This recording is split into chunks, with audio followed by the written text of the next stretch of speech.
días, les queremos dar la bienvenida a nombre del Centro de Innovación UC y NISUM a la actividad Blockchain para la Eficiencia Organizacional, que tendrá como objetivo debatir sobre cómo el surgimiento de tecnologías nacen nuevas oportunidades para mejorar la eficiencia, la transparencia y la interoperabilidad de las organizaciones, convirtiéndose el blockchain en una solución para los nuevos desafíos que enfrentamos en esta transición digital. En esta oportunidad contaremos con la participación de Sebastián Martínez, quien es líder del laboratorio de blockchain NISUM. Además contaremos con la presencia de María Pía Quebeque, directora de empresas y experta en blockchain, además de representante del Instituto de Investigación Blockchain en Iberoamérica.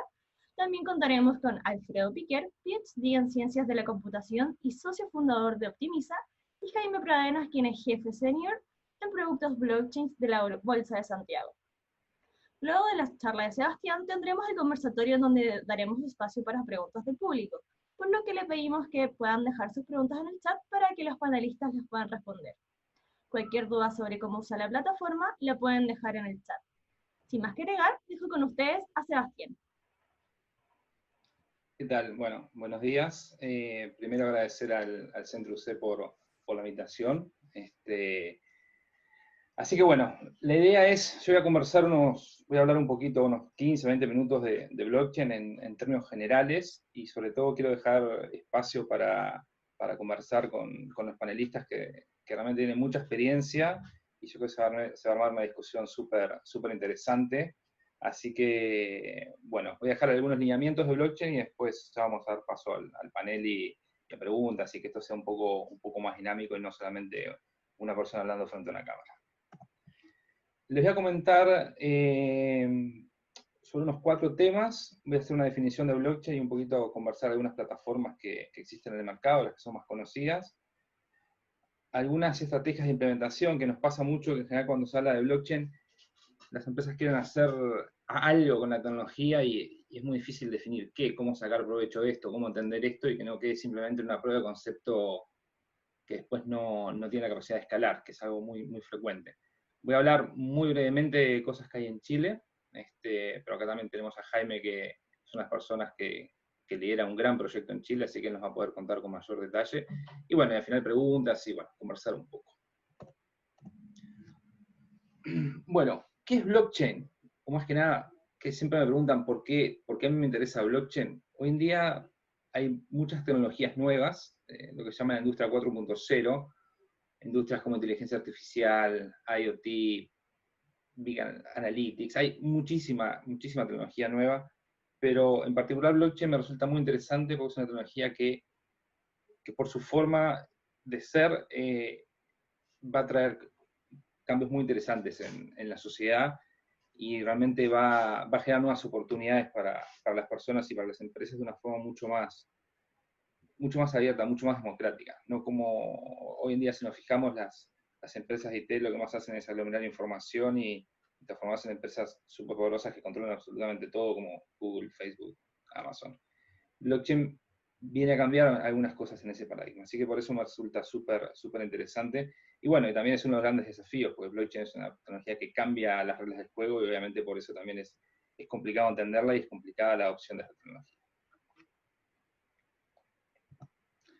Bueno, ¿qué es blockchain? Blockchain es básicamente una red distribuida, en la cual se almacena información, transacciones, y es una red que, por su diseño y por su esencia, es importante que el valor esté almacenado en la red. Por ejemplo, el caso de éxito típico de lo que es el Bitcoin, es una red descentralizada en la cual se almacenan las criptomonedas y se hacen las transacciones de las criptomonedas basadas en esa red. Esta red está compuesta, por ejemplo, de nodos, llamémosle servidores de alguna forma para que sea más claro. Todas estas redes tienen una política, o sea, un sistema de consenso. Un sistema de consenso es cómo básicamente la red funciona y se pone de acuerdo para ejecutar las transacciones y hacer transferencias de valor, ¿no? Toda esta red está linkeada con bloques que se van generando dependiendo también de la configuración de la red. Pueden ser cada cierto tiempo, cada cierta cantidad de transacciones. Y lo interesante de esta red es que, y la clave de esto es que realmente es inmutable. O sea, que la información después que se graba en la red no se puede borrar. Sí se puede generar un nuevo registro que no que afecta al registro anterior, pero que mediante una cuenta o algo las cosas cambian, pero en realidad la información queda estampada. Esa es la clave de esta red. Bien, voy a seguir un poquito. Bien, para que una red sea considerada blockchain tiene que tener diferentes características, o sea, tiene que tener sistema de consenso, como les comentaba anteriormente, hay varios tipos. Hay sistemas de consenso que son básicamente por carga de la red, como funciona Bitcoin, que hay muchas computadoras procesando y analizando la información. Después hay sistemas que son más por votación, bueno, si la red tiene 50 nodos y 25 nodos están de acuerdo, o nodos seleccionados están de acuerdo, se aprueban las transacciones. O sea, en los últimos años han salido muchas configuraciones nuevas que permiten también generar nuevos tipos de negocio. Porque las redes blockchain, las iniciales, sobre todo las públicas, tienen ciertos problemas de performance, de velocidad, y bueno, hoy en día hay muchas configuraciones, y yo creo también que uno de los grandes desafíos es cómo armar una red de blockchain, que eso es lo que se está tratando de hacer, de cómo conversar con todo este tipo de redes, porque al final no va a haber una red única en el mundo, sino va a haber muchos tipos de redes, pero tiene que haber protocolos de interoperabilidad entre todas esas redes, y eso es también un gran desafío muy interesante.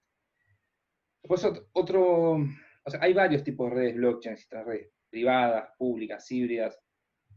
A mí, ya más hablando de lo personal, cuando se habla de blockchain privadas, blockchain que hay empresas que nos consultan, que quieren armar algo en blockchain, y al final es para ellos mismos y termina siendo algo cerrado y carece de sentido. O sea, la blockchain tiene que ser abierto, capaz que no al 100%, pero una parte sí, si no son temas que se tienen que resolver con otra tecnología. Por eso es importante que esto sea transparente en algunos puntos y haya interoperabilidad con otros sistemas. Si no, al final no es blockchain, es una base de datos descentralizada con varias copias. Y esa no es la esencia de esta tecnología. Bien, ¿por qué blockchain se hizo tan popular estos últimos años? O sea, el concepto descentralizado, y Bitcoin existe desde el 2009, y el concepto de redes descentralizadas existe hace mucho tiempo. Pero en el año 2015 se armó una blockchain en la cual ya permitía crear aplicaciones y que las aplicaciones corrieran dentro de la blockchain. Y eso fue un gran cambio, porque hoy en día nosotros cuando desarrollamos alguna aplicación, hacemos una aplicación que corre, al final corre en un servidor, o en un cloud, o lo que sea, que es más o menos lo mismo.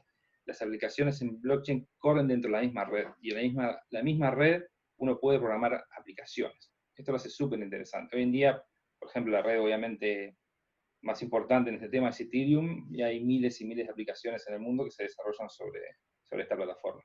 Obviamente es complejo, las transacciones son caras, lentas, un montón de cosas, pero es increíble cómo una red global de nodos conversa y se sincroniza constantemente y hace que esto funcione.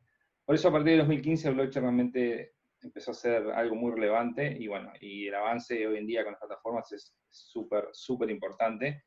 Y bueno, ¿por qué no se adapta más rápido? Luego vamos a conversar más adelante, pero bueno, hay muchos temas que son tecnológicos, son políticos, que hacen que esto realmente sea un desafío súper interesante.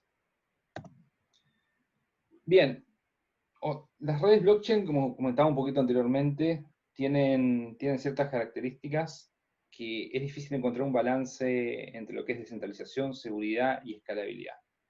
Por eso es muy importante cuando uno analiza casos de negocio tener en cuenta esto, que algo totalmente seguro, totalmente descentralizado, hay que sacrificar un poco la escalabilidad, y así sucesivamente hay que jugar en este triángulo para utilizar la plataforma correcta para solucionar los problemas correctos. Bien, esto es algo que bueno, siempre discutimos y conversamos con clientes, también con amigos, cómo se implementa un proyecto de blockchain, qué se tiene que hacer para saber si esto aplica o no aplica. Son como, de alguna forma, algunas preguntas que uno se tiene que hacer. O sea, cuando dice, bueno, yo quiero usar blockchain en mi empresa. Ok, perfecto. Bueno, ¿cuál es el problema de tu empresa? ¿Qué es lo que quieren hacer? Ya generalmente esa pregunta es compleja. Después, bueno, ¿cuál es la oportunidad de negocio? Blockchain en sí, si se va a utilizar, tiene que generar nuevas oportunidades y nuevos tipos de negocio. Si no, no es correcta su utilización. Si no, vas a terminar usando una tecnología que es compleja, que es cara, para resolver algo que lo puedes resolver con otra cosa y sin generar nuevo valor. Entonces, si eso no ocurre, esto ya está, ya queda descartado la utilización de esta tecnología. Otro tema muy importante es que, por ejemplo, cuando se habla entre un consorcio de empresas o entre un grupo de empresas, si las empresas confían, si tienen relación de confianza o no. Esto es importante, porque este tipo de redes, blockchain y este tipo de configuraciones, permite que empresas que compiten en el mercado puedan buscar ámbitos de colaboración, de confianza, basados en la tecnología, y no la confianza de las personas. Eso es clave. O sea, hoy en día las organizaciones y los centros de poder existen porque falta confianza en las personas. Y para eso nacen las instituciones. Pero acá la transferencia de la confianza pasa de ser de las instituciones y las personas a la tecnología. Y ese es el verdadero cambio.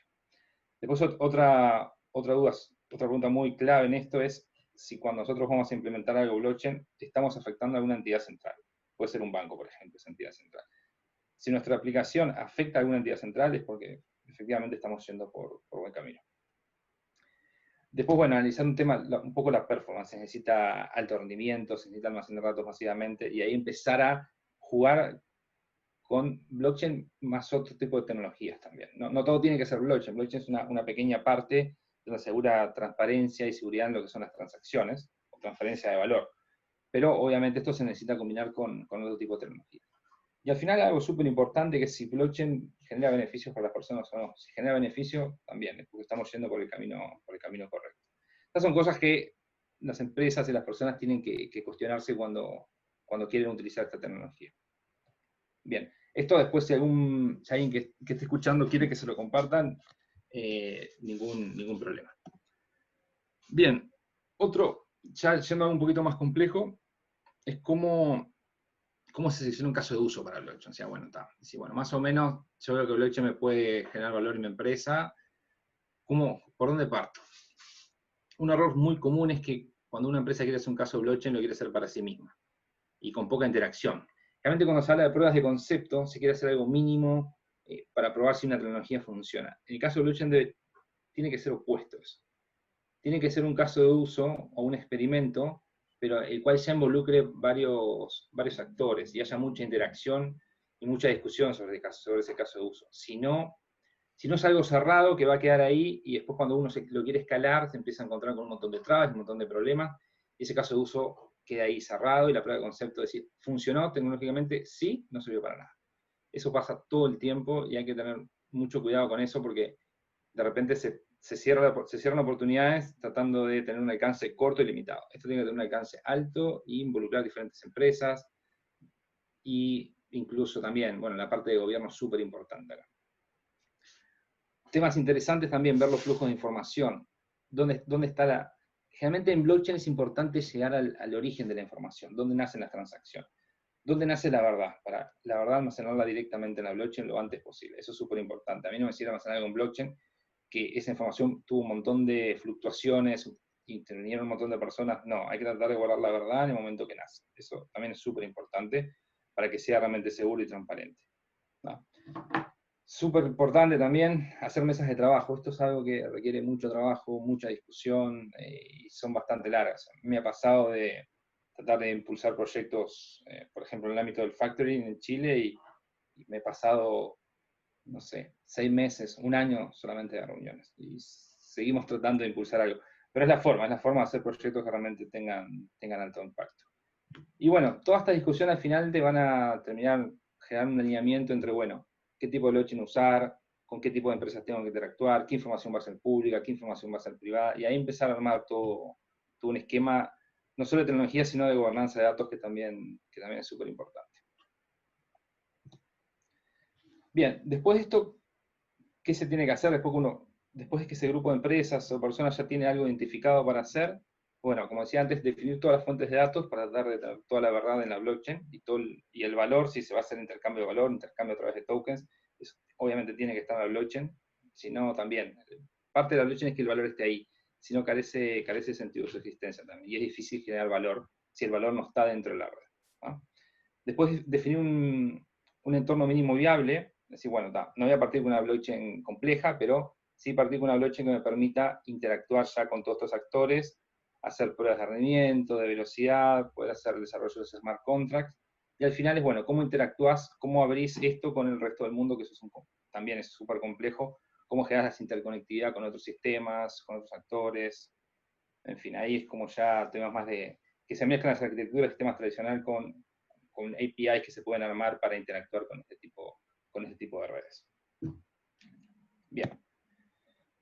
Casos interesantes, bueno, los vamos a ver ahora más tarde cuando estemos conversando todos, pero, por ejemplo, en la parte de lo que es supply chain, a mí me resulta súper interesante y se está dando, sobre todo en el primer mundo, que las personas ya cada vez quieren más información sobre lo que están comprando y los productos que están consumiendo.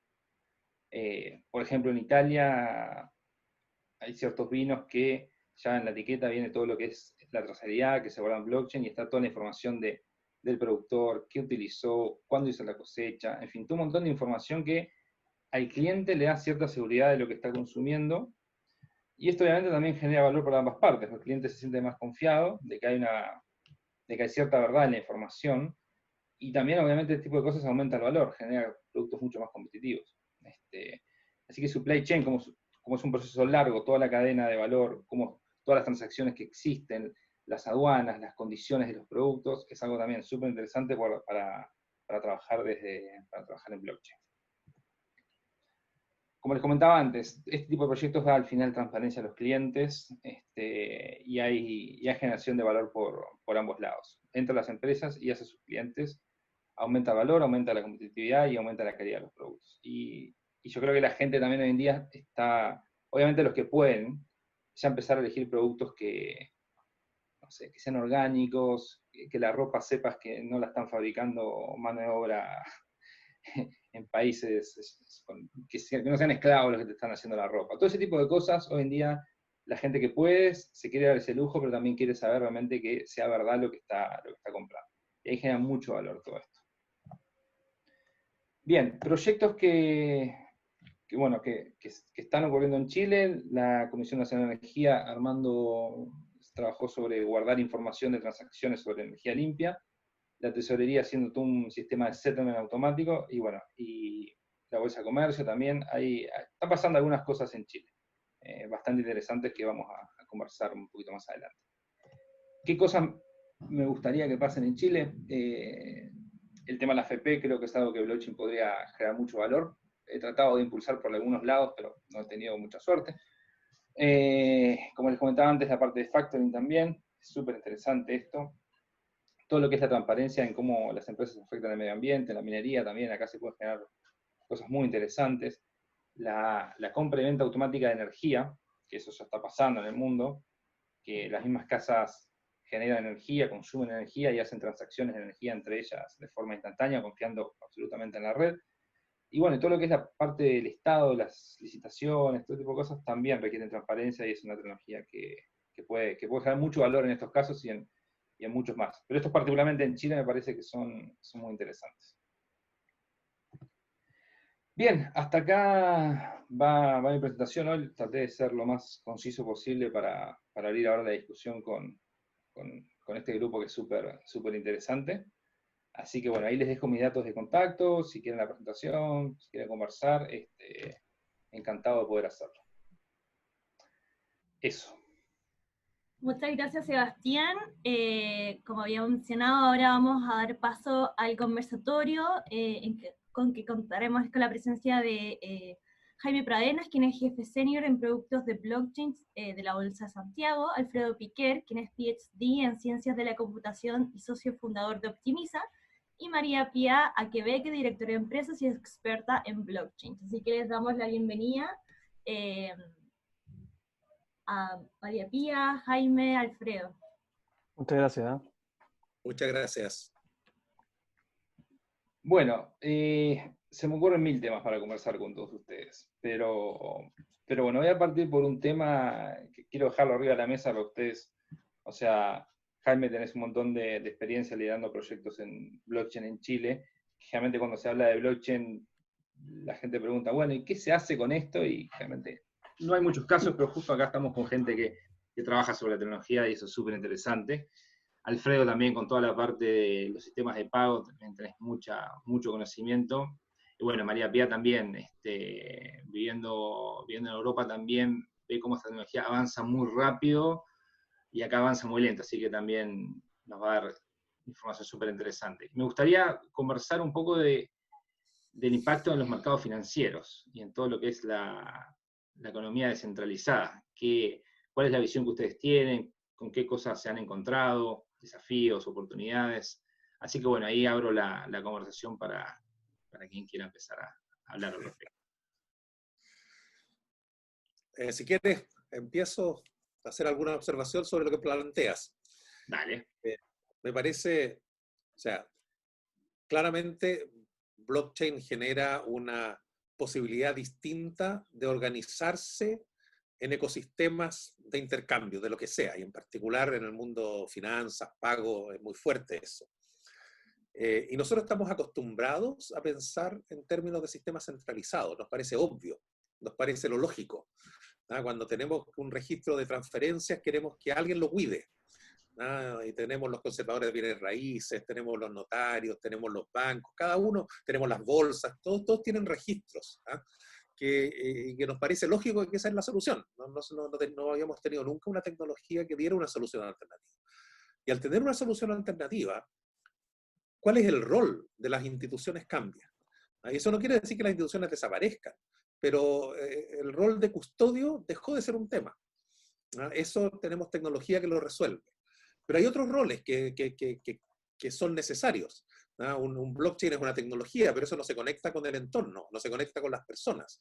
Y los puntos de conexión igual requieren autenticación, requieren chequeos de identidad, y el blockchain es muy potente para identidad, pero igual tiene que haber donde uno se relaciona con las personas.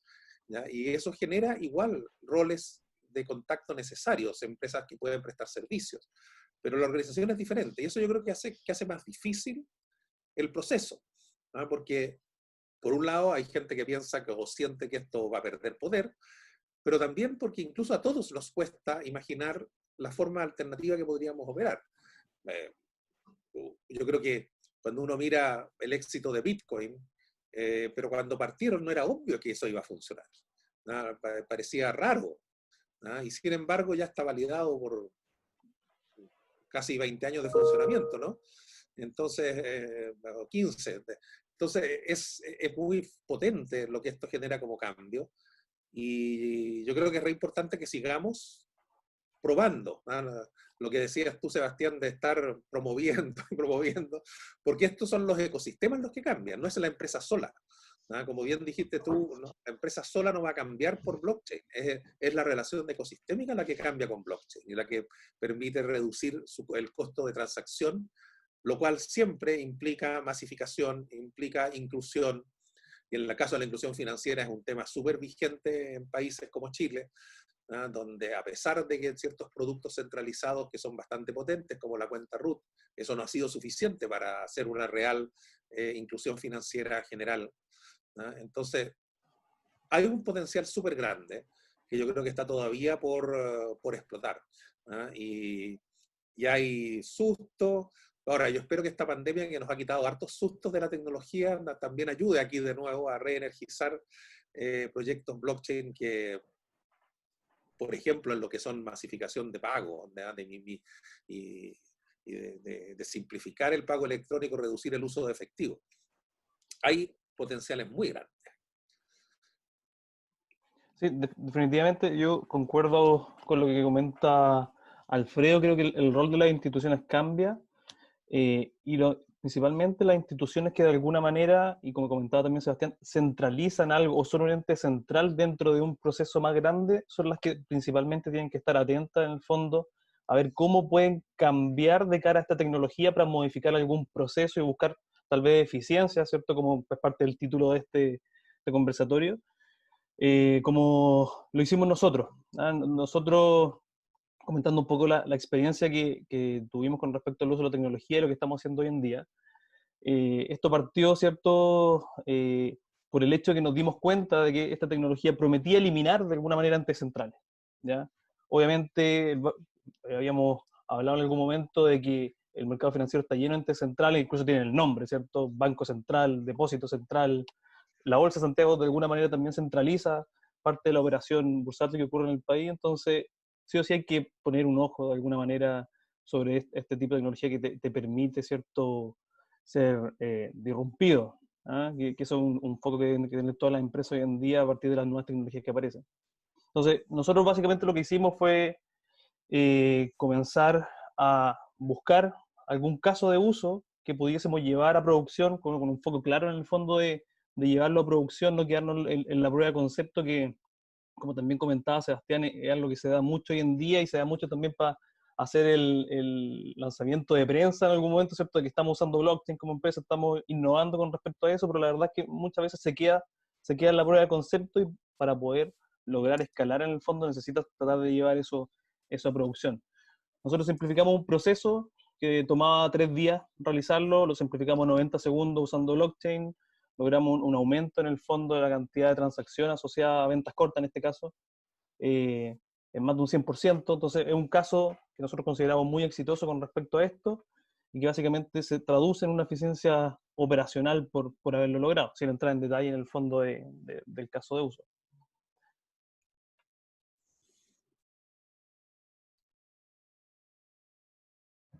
Buenísimo, acá tenemos una pregunta de Noto, Eugenia Olavarría. ¿Cómo sería un caso de uso de varios actores entre empresas, proveedores, clientes, por ejemplo? Sebastián está sin audio. mira, Sí, yo disculpe. un poco... disculpa, Sebastián.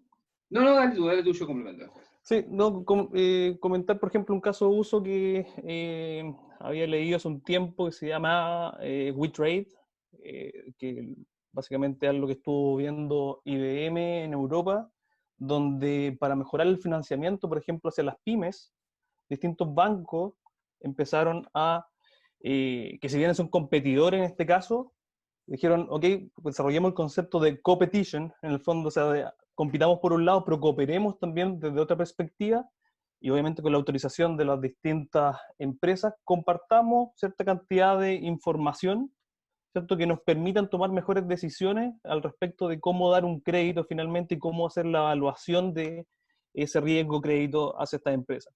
Ya ese caso de uso en particular, donde se involucran distintas empresas que son competidoras por un lado, porque se deciden, ¿cierto?, compartir de alguna manera esta información con el fin de mejorar finalmente el proceso definitivo. Dale, María Pía, está levantando la mano. Hola. Disculpen, quería complementar lo que dices, porque hay que tener en cuenta que es básico la competition para la escalabilidad de este tipo de tecnologías. Solamente para, primero una analogía, cuando partió el teléfono celular no tenía ningún uso, sino habían otras personas también usando el teléfono celular, ya por muy tecnológico que fuera. Y en ese sentido, además, para que tengan una idea de la escala de todo esto, Doyle Christie, que lidera la implementación de blockchain de FedEx a escala global en todas sus operaciones, se dio cuenta después de hacer las pruebas de concepto que para poder escalarlo tenía que justamente hacer lo que estaban señalando de incorporar a sus competencias para generar estándares de flujo de la información, porque al final utilizan los mismos proveedores intermediarios. Y de hecho, en Chile, sin más allá, en tema de logística, existe una empresa de transporte muy grande, internacional, que ya tiene casos de uso, como es Merck, pero para poder seguir avanzando requiere que sus competidores también avancen en este sentido y además incorporar a otros agentes como aduana para efectivamente hacer un proceso a gran escala.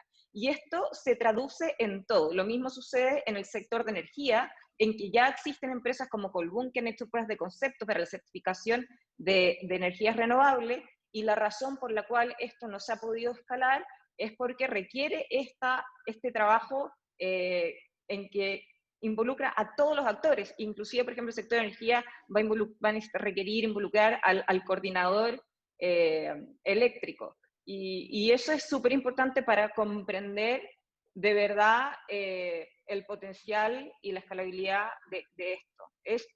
Se trabaja juntos. O sea, a mí me parece que el ejemplo que da María Pía es muy importante y porque son el beneficiado final de esto, es el usuario final de estos sistemas. ¿Ya? O sea, La logística, por ejemplo, lo que logran esas empresas con los acuerdos que están haciendo es darle a uno transparencia completa de qué es lo que está pasando con lo que uno ha encargado trasladar.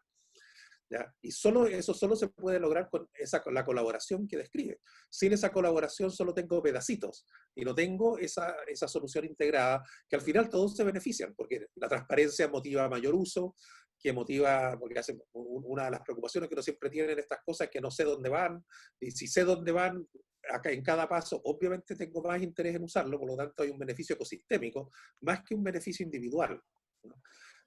Y yo creo que ese cambio de visión es muy importante, y por lo demás es un cambio propio de la época, ¿ah? No es solo por blockchain, ¿ah? Es un cambio propio de cómo estamos mirando lo que es el mundo hoy día. Claro, Sí, modelo de plataforma. quería complementar que inclusive el sector financiero, el sector bancario, también está colaborando. El año pasado, en junio, los 16 bancos más grandes del mundo, que está Santander, Lloyds, UBS, entre muchos otros, crearon un consorcio para la formación de un Utility Settlement Token, que lo que les va a permitir, usando la tecnología blockchain, que les va a permitir hacer las transacciones SWIFT mucho más económicas y eficientes, porque la liquidez además va a poder ser inmediata. Y además acá mismo en España, hace un mes y medio atrás, se hizo la primera prueba de concepto en que Iberpay, que es el equivalente a Transbank, junto con todos los bancos españoles, realizaron unas transacciones en blockchain. Y eso te muestra de que inclusive en los sectores que antes uno decía que no existía esta colaboración, se dieron cuenta que tenía que funcionar. Y el último caso que quiero contar, que es ya a nivel de países, aquí en la Unión Europea se viene trabajando hace un par de años en la creación de estándares para la identidad digital, y de hecho se llegó a un acuerdo y en abril se firmó el protocolo en base a los 2 diseños que van a haber de identidad digital y que tenían que ser mancomunados porque iban a haber 2 diseños, pero que uno va a ser de una identidad digital nacional o de una europea, pero la diferencia es que como están estandarizados y todos están trabajando juntos desde hace un tiempo, van a poder interoperar y se van a poder comunicar. Y eso es muy importante. Eso es muy importante, hecho un habilitador para un montón de casos de uso, teniendo una identidad digital soberana en el fondo creada. En DLT. Exactamente, en DLT. Sí. De hecho, precisamente el tema de identidad es muy potente para poder descentralizar el resto de las operaciones. Aquí estamos viviendo en Chile discusión con la Corte Suprema, los notarios y la presencialidad.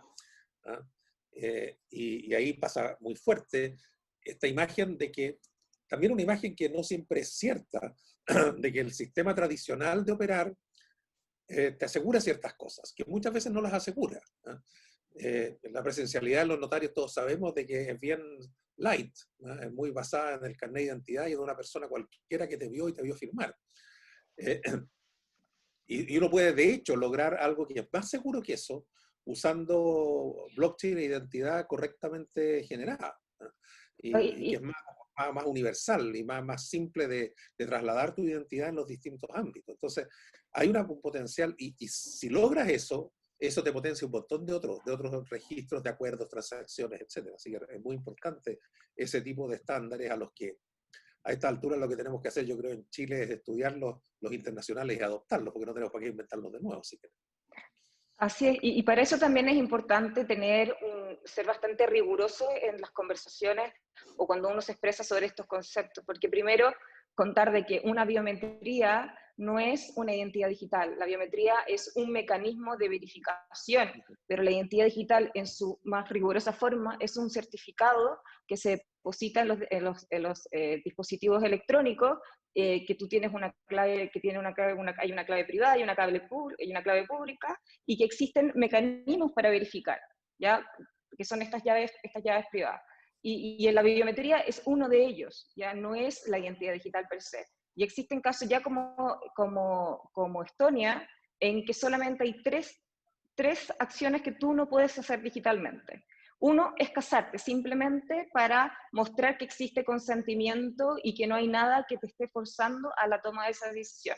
La segunda es separarse, por la misma razón. Y la tercera es el registro de propiedad. Y que, si bien es cierto, se podría hacer digitalmente, La razón por la cual el gobierno de Estonia decidió no hacerlo, de obligar a que sea presencialmente, es porque como todo el resto se puede hacer digital, puede ser digamos, un inmigrante, una empresa inmigrante y no residir en Estonia, tributar en Estonia y hacer muchas acciones ahí, quieren evitar de que hayan estas empresas shell companies. Y así que en verdad hay que tener ojo de cuando hay sistemas de identificación que no funcionan, quizás es porque realmente lo que se está desarrollando no es una identidad digital en su concepto técnico. Una consulta que les quería hacer, que yo veo que, bueno, está pasando mucho el tema, ¿no? La gobernanza de los datos, ¿no? Es como en los últimos años ciertas empresas básicamente se han apoderado de todos los datos de todas las personas, ¿no? Y es algo muy, muy complejo de revertir también, ¿no? Y hay como ciertas preocupaciones en el ámbito blockchain también de qué pasa con la gobernanza de las redes, porque ahora vamos a tener que gobernar los datos y ahora gobernar las redes. ¿Qué tipo de discusiones, qué tipo de cosas se han encontrado con esto? Porque es muy complicado también, porque bueno, blockchain tiene esta parte que es abierta, que es transparente, todo, pero también hay cierta interactividad con las redes y el control de esa red que también genera ciertas complejidades, ¿no? ¿Quién Sí, parte? Ahora, sí, voy. yo creo, a ver, sé Perdón. qué pasa. O Jaime, que tiene la experiencia concreta de organizar gobierno. Sí, sí, sí, por eso quería comentar algo. La verdad es que cuando uno forma, y lo voy a asociar en este caso al proyecto que estamos haciendo nosotros, que es este consorcio tecnológico que le habíamos comentado de alguna manera, conformado entre la Bolsa de Santiago, GTE Teleducto y el Depósito Central de Valores, que tiene como el objetivo básicamente habilitar un ecosistema para que distintas empresas, no solamente los 3 miembros fundadores, distintas empresas puedan crear aplicaciones blockchain de manera mucho más sencilla que hacerlo de manera por cuenta propia. ¿Ya? Aquí hay un blockchain as a service en el fondo asociado y poder comercializarlo después con entidades financieras que tiene como objetivo en el fondo nuestro consorcio. Crear todo este ecosistema en el fondo donde interactúan distintas empresas tiene que tener un gobierno en el fondo súper claro con respecto a eso. Y ahí empiezan a aparecer distintas complejidades. ¿Ya? O sea, existe el eje de negocios, por ejemplo, en el governance, el eje de las operaciones, el eje legal y el eje tecnológico. ¿Ya? Es una definición en el fondo que empieza a aparecer en base a esos 4 ejes donde hay que responder en verdad un montón de preguntas, como por ejemplo, cómo es la estructura legal, en ese caso de ese consorcio, de quién son los datos, de quién son esas aplicaciones, ¿cierto? No sé, la verdad que hay un montón de complejidad asociado a eso y que tienen que quedar súper bien definidas de tal manera de darle la tranquilidad a los participantes de que la información que se está creando en la red en el fondo sigue perteneciendo a quien debe pertenecer, ¿cierto? Y que no se va a hacer un mal uso con respecto a eso. No es tan simple. Sí, justamente acá hay una pregunta de Mario Yarzo. En el tema de la portabilidad financiera recién lanzada, ¿visualizan que esta tecnología hubiese mejorado? ¿Cómo se la imaginan? Y después María complementa, ¿existe marco regulatorio para escalar el blockchain en Chile? Yo creo que va muy de la mano con lo que estabas comentando, Jaime. Yo creo que aquí todos tenemos para opinar acá. Sí, de portabilidad financiera conozco bien porque Sí, Alfredo, en los sí. implementamos la plataforma de portabilidad financiera en que Redbank intercambia información con los bancos. Yo creo que es un tipo de intercambio de información en que efectivamente blockchain tiene un potencial muy grande. Ya, lamentablemente en este proyecto teníamos demasiado poco tiempo para poder implementarlo, no había tiempo para conversar con nadie sobre organizar un ecosistema bien hecho. Y se adoptó una solución centralizada y creo que no había cómo haber hecho algo si es que no hubiera habido conversaciones de antes que permitieran tener el ecosistema andando. Sin embargo, es un tipo de situación en la cual se presta mucho a la blockchain, porque efectivamente te permite tener un conjunto de competidores que están colaborando, en el cual si establecen ciertos estándares y ciertos acuerdos, pueden manejar la información con toda la confidencialidad necesaria, con transparencia de que se está manejando la confidencialidad necesaria sin necesidad de tener que depender de una entidad central, que en este caso fue Redbank, que es entidad central.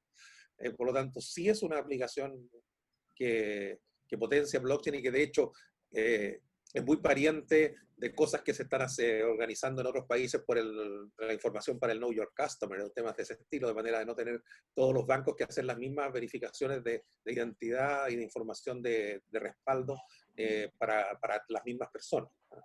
Así que sí es un ámbito, la portabilidad financiera, en que el blockchain, lamentablemente, como digo, no teníamos el tiempo y el ecosistema no existía de antes. Si hubiera habido ya un proyecto de Know Your Customer en Chile, entonces hubiera subido al blockchain sin ningún problema.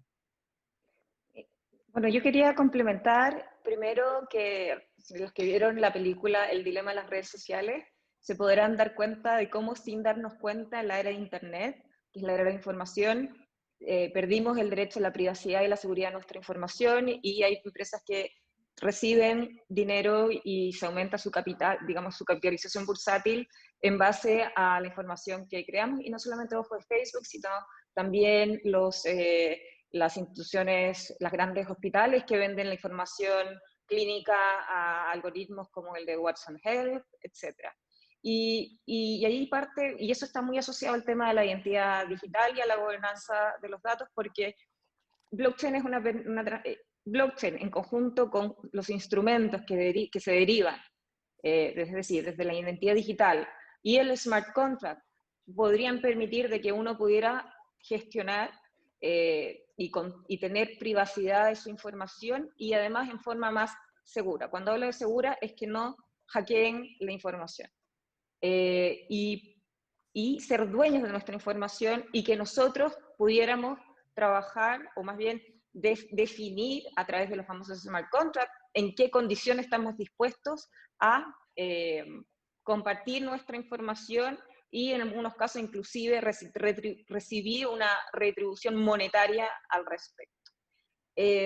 Los procesos de validación de estas identidades digitales que tienen que ver con nuestros datos y esa información que estabas haciendo la pregunta, Sebastián, y que Alfredo se habla, para que la gente tenga una idea, los procesos de verificación en identidades digitales descentralizadas, lo que hacen es simplemente validar una cualidad que se estaba consultando. Ejemplo, si alguien quiere comprar, por ejemplo, alcohol, no pasas tu carnet de identidad y muestras toda la información, sino simplemente se hace una validación que tienes la edad suficiente para comprar alcohol, y así sucesivamente.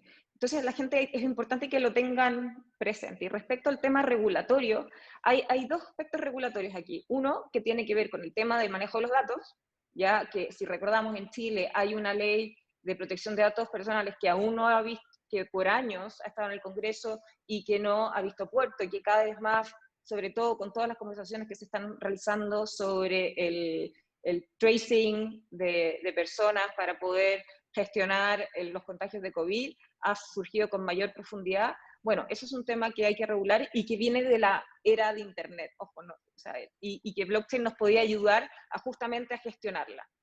Y respecto al otro componente regulatorio, tiene que ver para facilitar la implementación de esta tecnología en su apogeo y en su mayor, digamos, en modelos de negocio y proyectos, tiene que ver con los temas de los criptoactivos. Es decir, que los criptoactivos sean reconocidos, y cuando hablo de criptoactivos no estoy hablando simplemente de criptomonedas como Bitcoin, sino estoy hablando además de la tokenización de cualquier tipo de activo, que puede ser desde una propiedad, obras de arte, etc. Por lo tanto, esto debiera, y desde el punto de vista regulatorio, por lo menos en el white paper que la Comisión Nacional de Mercado de Valores emitió hace ya como un año y un poquito más, este concepto de criptoactivo sí estaba considerado en la descripción de los activos que se regulaban. No obstante, esa ley o el proyecto de ley FinTech está hoy en manos del Ministerio de Hacienda, que finalmente es quien va a tener indirectamente digamos, ese deber de ver si en la propuesta de regulación FinTech, o sea, más bien en la reforma, en lo que envía al Congreso, incorpora o no esta nueva clase de activos. Y eso es lo que puede abrir la oportunidad al desarrollo de esta tecnología, a la custodia de las criptomonedas, como ya se está haciendo en Alemania, en Suiza, en Inglaterra, recientemente aprobado por la OSC del estado de Washington, D.C., y ese es como el contexto, el marco regulatorio, en Chile por lo menos. Sí, yo sumando algo a lo que acaba de comentar María Pía, ese white paper o esa ley en el fondo que se tiene que lanzar, ojalá pronto, va a dar un marco regulatorio muy interesante en el fondo para el desarrollo de esta tecnología, y no solamente blockchain, o sea, ahí se habla de crowdfunding, robo-advisors, scoring, ¿cierto? El cómo también hago la custodia de dinero, cómo estas empresas, en el fondo, startups, por ejemplo, pueden hacer la custodia de dinero. Y lo importante con respecto a todo esto, y yo en el fondo que vengo de la industria privada regulada, es que no exista una simetría regulatoria en el fondo, ya sea para las startups como para las empresas. Eso es algo fundamental, y que lo que hemos tenido la oportunidad en el fondo de participar en esas charlas con la CMF y aportar de alguna manera con respecto a eso, estamos buscando. O sea, para los que estén escuchando y que estén quizá un poco preocupados con respecto a eso, el regulador sabe en el fondo y está buscando crear esta simetría en el fondo en la regulación que permita a todos competir. Una observación que me gustaría hacer, asociado también a otro punto de vista de la regulación. Perdón. Yo creo que los reguladores también pueden, el marco legal puede actuar forzando a que ciertas cosas pasen. Por ejemplo, aunque aquí esto no involucra blockchain, pero portabilidad financiera es una realidad porque hay una ley, porque hay una regulación. Si eso no hubiera habido, esta capacidad de ser ágiles y la obligación de ser ágiles no hubiera existido, ¿ya? Entonces, muchas veces son aplicaciones en que el ecosistema lo puede forzar un regulador, como puede pasar con la CNN Energía, como puede pasar en temas de masificación de pagos en blockchain en pagos. De hecho, ustedes también han participado en un estudio del Banco Central de la emisión de bonos en pesos, que también potencia el hacer transacciones en pesos sobre blockchain. Son todas cosas que el regulador puede ayudar a que pasen, porque el regulador de alguna manera regula un ecosistema, de hecho, ¿ya? Entonces, no solo desde el punto de vista de que la ley lo permita, sino que también a veces de que el regulador empuje. Y en Chile muchas veces las cosas interesantes han ocurrido así que yo creo que va a volver a ser cierto ahora. Y ojalá que sea así, para que no suceda digamos, un desarrollo desordenado, que es lo que llamo. Como por ejemplo, que fue lo que pasó con Uber y Airbnb, este tipo de modelos de negocio en Internet, que el fondo, en realidad, el regulador no fue capaz de adaptarse y durante años estuvo en vacíos legales. Y esto también es algo que se puede dar respecto a blockchain. De partida, uno de los temas más interesantes es que, igual que Internet, no tiene jurisdicción. Por lo tanto, puede ser una startup chilena que hace un proyecto con criptoactivos en blockchain y finalmente puede operar en Chile, puede hacer transacciones y en otros países. Entonces, al final hay digamos, tiene mucho sentido que el regulador sea más proactivo que reactivo. Y en ese sentido hay distintas formas de abordar la regulación. Por ejemplo, en el caso de México, México tiene 6 principios, ¿ya? Que no solamente en torno a blockchain, sino en torno a la innovación financiera. Y lo que hace, algunos principios inclusive se pueden contraponer. Y ellos tienen la máxima, es como, se están diciendo, estos son los principios, sabemos que no podemos regular lo que desconocemos, porque estaríamos coartando la innovación, pero sí sabemos que queremos que los principios se cumplan y en los casos que amerite, se revisarán y se autorizarán, o más bien se les quitará la autorización. Entonces ahí, lo importante, y es muy importante esto porque también tiene que ver con el desarrollo de la innovación, desarrollo también del potencial del mercado de capitales chileno en esta nueva economía.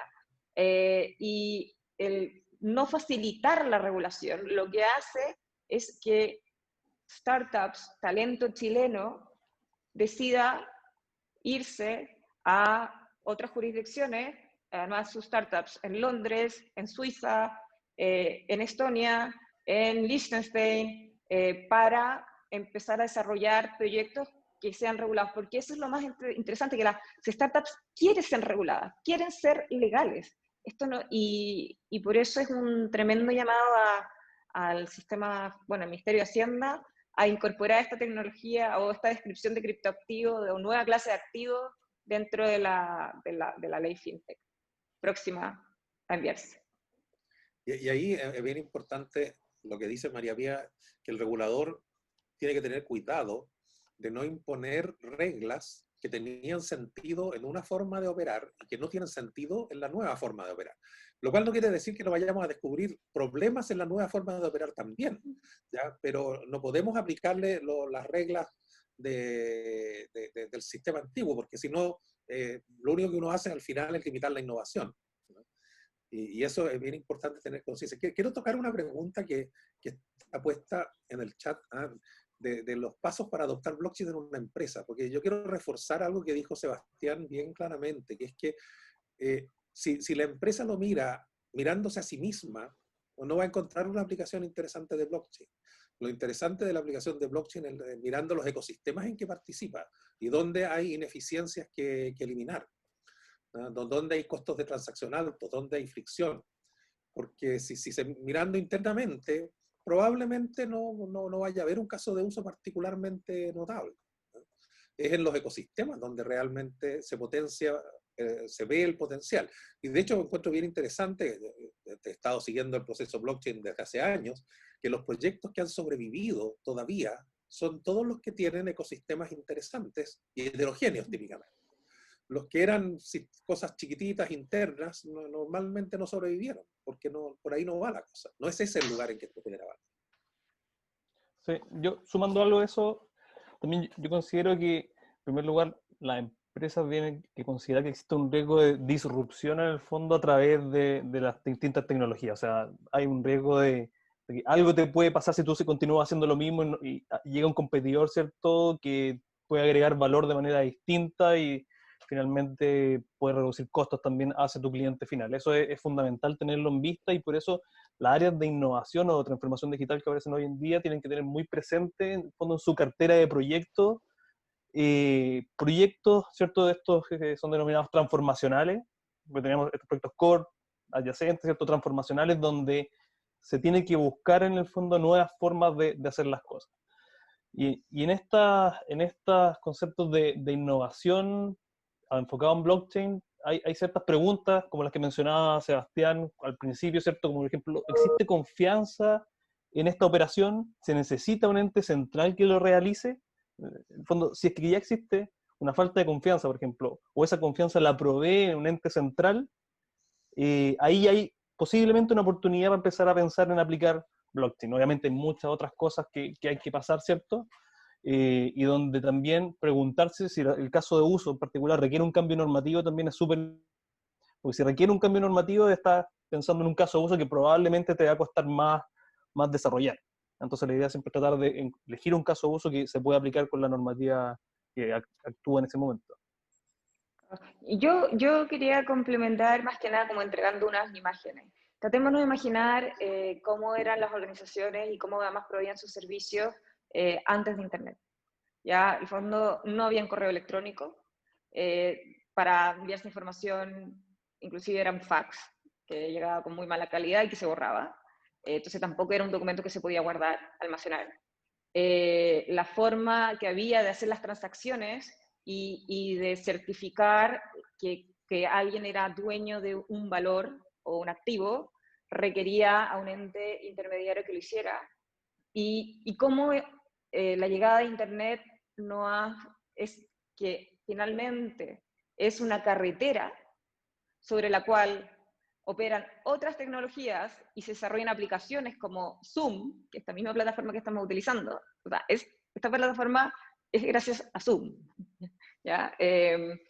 Lo mismo va a pasar con blockchain. Blockchain va a ser la carretera, ya se lleva la carretera a través de la cual se van a hacer las transacciones, donde se va a almacenar también el valor, y sobre la cual se van a realizar aplicaciones utilizando otras tecnologías y se van a desarrollar nuevas formas de trabajar e interactuar. Inclusive, imagínense que esta tecnología va a permitir de que cada persona realmente se lleve el valor que aporta la organización o dentro de un proceso productivo y que no sea la organización que centraliza, la que capitaliza eso. Y un ejemplo es el famoso disruptor de Uber, porque Uber centraliza el valor que genera los choferes y en esta centralización disminuye las asimetrías de información respecto a la oferta y la demanda de trayectos de viaje. No obstante, quien capitaliza el valor de la empresa es Uber, no son los taxistas. Ya, bueno, esta tecnología te permite que justamente eso no ocurra. Entonces, ¿dónde? Bueno, va a suceder en todo. ¿Cómo nos va a afectar el blockchain? En todo, así como nos afectó Internet. Y verlo también desde esta combinación con otras tecnologías para el desarrollo de aplicaciones y uso. Hoy estamos viendo todavía las primeras etapas de uso de esta tecnología. Esta tecnología tiene 3 etapas de uso dentro de una organización. La primera tiene que ver con la automatización de procesos, utilizando los famosos smart contracts, por ejemplo. La segunda tiene que ver con la creación de confianza, que justamente para que ya se pueda auditar ciertos procesos, etc. Y la tercera tiene que ver ya con el diseño descentralizado, utilizando criptoactivos y con la llave, que es la identidad digital. Entonces, entendamos dónde estamos en esta tecnología para que las empresas que dicen hoy, no lo necesito, pregúntense hace 30 años atrás si pensaron, cuando fue el primer correo electrónico, si iban o no a necesitar Internet.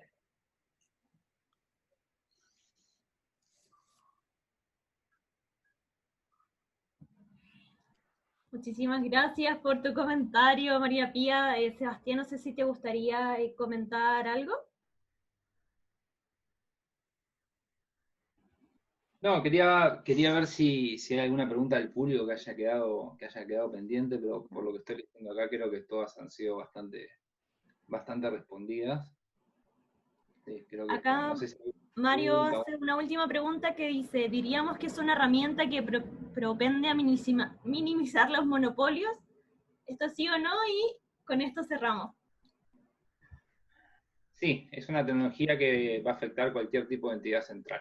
Así que los monopolios deberían empezar a desmembrarse con esa tecnología si funciona. Sí. Por lo menos ese tipo de monopolios. Hay otros que no, pero los monopolios basados en la centralización de información, sí, de todas maneras. Sí, hay que adaptarse en el fondo, ¿no? Los entes centrales tienen que adaptarse y buscar la forma de agregar valor. Bueno, la respuesta obviamente es sí, o sea, de hecho genera descentralización. En complemento, les llamo a los que están interesados que si pueden revisar el libro Blockchain Revolution, el capítulo, o búsquenlo, googleen los 7 principios de diseño de blockchain por Don Tapscott, en que se plantea lo siguiente. Obviamente la primera es la descentralización, la confianza, la privacidad, la seguridad, la integridad de la red, que tiene que ver con que todo lo que hay credibilidad en lo que está escrito, la inclusión, dado que genera eficiencias, disminución de costos operativos, por lo tanto se puede llegar a poblaciones o gente que antes no se estaba considerando por bajos flujos de traspaso de valor. Y también está el tema que yo les hablaba del valor como incentivo en que las personas se pueden apropiar más del valor que generan, y de hecho es la llave para el desarrollo de lo que yo llamo, o muchos llamamos, la token economy, economía del token, es difícil, y que tiene que ver con además generar un diseño económico que busque, o sea, ojo, si lo diseñamos bien, que busque lo que logre objetivos distintos a los que quizás tradicionalmente las empresas están acostumbradas a realizar. Ejemplo, temas de sostenibilidad. O sea, te permite, esta tecnología, a través de uso de criptoactivos, etcétera, te permite alinear incentivos para que se genere esa sostenibilidad. Y por eso les llamo también simplemente a que vean este documental que está en Netflix, que se llama El dilema de las redes. Al final, justamente, el wrap-up de este documental señalan, el problema es que la era de Internet generó los incentivos para el monopolio, para monopolizar aún más la información y manipulación. y que la única forma de generar algo distinto es a través también de que esos incentivos económicos generen, digamos, esté diseñado para propósitos más nobles. Y esta tecnología con criptoactivos en un buen diseño podría ayudar muchísimo a eso. Perfecto.